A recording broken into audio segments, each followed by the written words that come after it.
नमस्कार दोस्तों, आज की वीडियो में हम बात करेंगे टेस्टिकुलर डिसऑर्डर्स के बारे में। टेस्टिकुलर डिसऑर्डर्स रिलेट होते हैं मेल रिप्रोडक्टिव ऑर्गन टेस्टिस से, यानी कि इसमें जो टेस्टिस में जितने भी डिसऑर्डर्स आते हैं तो उसमें कैलकुलेट होते हैं। नंबर 1 पे जो डिसऑर्डर्स आता है उसका नाम है क्रिप्टो ऑर्किडिज्म। क्रिप्टो ऑर्किडिज्म एक ग्रीक वर्ड से लिया गया शब्द है, जिसमें क्रिप्टो का मतलब होता है हिडन, ऑर्किडिज्म का मतलब होता है टेस्टिस।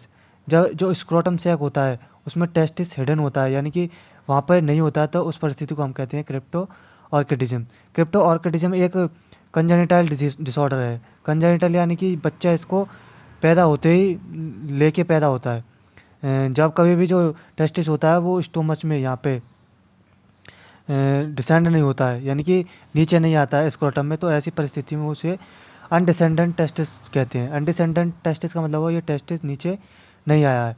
ये ऐसी परिस्थिति में जो मेल होता है उसको बड़ी दिक्कत आती है आगे चल करके, पर ये परिस्थिति 2 साल के अंदर अंदर ये सही हो जाती है लगभग।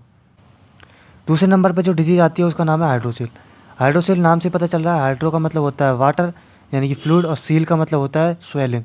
जब कभी भी स्क्रोटम यानी कि जो टेस्टिस सैक होता है ये, इसमें जब कभी भी फ्लूइड भर जाता है किसी भी कारण से, तो उसको हम कहते हैं हाइड्रोसिल।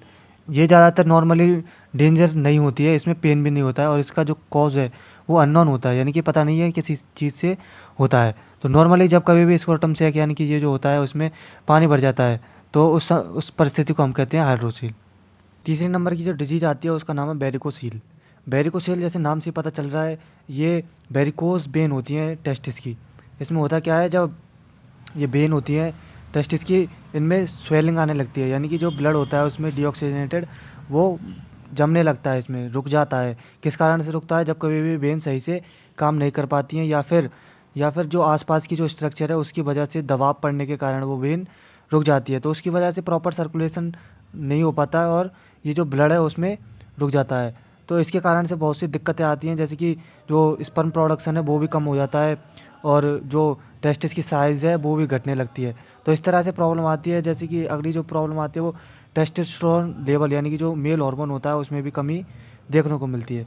यह कंडीशन मेनली लेफ़्ट साइड में देखने को मिलती है, क्योंकि जो लेफ़्ट साइड की जो वेन होती हैं वो रीनल वेन की तरफ से आती हैं। लेफ़्ट रीनल वेन्स यानी कि जो किडनी की जो वेन्स हैं उनमें से जो लेफ़्ट साइड है वहाँ से ये आती हैं ज़्यादातर। और इस लेफ़्ट साइड के टेस्टिस को ये वेरिकोस कर देती हैं। वेरिकोस का मतलब ये उसको एक तरह से सुझा देती हैं। और तीसरे नंबर का पॉइंट है कि जो ये वेन होती हैं ये देखने में बैग ऑफ बॉर्म्स की तरह लगती है। बैग ऑफ बॉर्म्स का मतलब है एक कीड़ों का बैग भरा हुआ ऐसा लगती हैं, और जिससे ये कुछ इस तरह से प्रतीत होती है।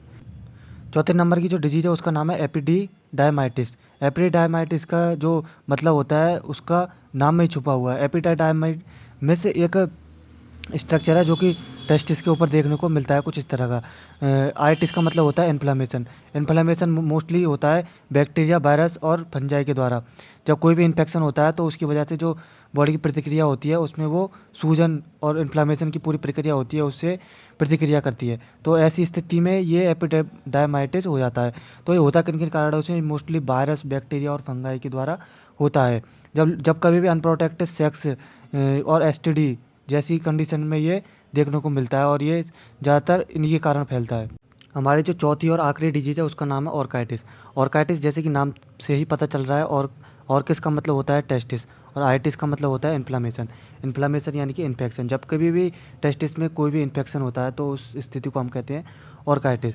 और इस स्थिति में जो टेस्टिस होता है वो स्वेलन आ जाती है, यानी सूजन आ जाती है, और इस तरह के उसको सिम्टम्स देखने को मिलते हैं, जैसे कि स्वेलिंग, सूजन, नौसिया यानी कि उल्टी जैसा, चक्कर, पेन और लो फीवर जैसे सिम्टम्स देखने को मिलते हैं।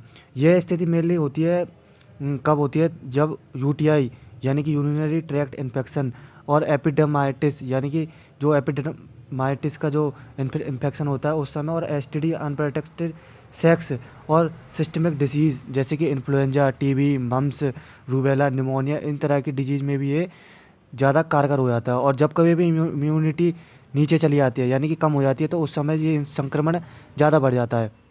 तो ये ज़्यादा बढ़ जाने के कारण हमारे जो टेस्टिस है उसमें इन्फ्लामेशन और कर देता है। तो इस तरह से हमने ये चारों डिजीज़ पढ़ ली है टेस्टिस के बारे में। यदि आपको हमारी वीडियो पसंद आ रही हैं तो चैनल को सब्सक्राइब कीजिए, लाइक कीजिए और शेयर कीजिए।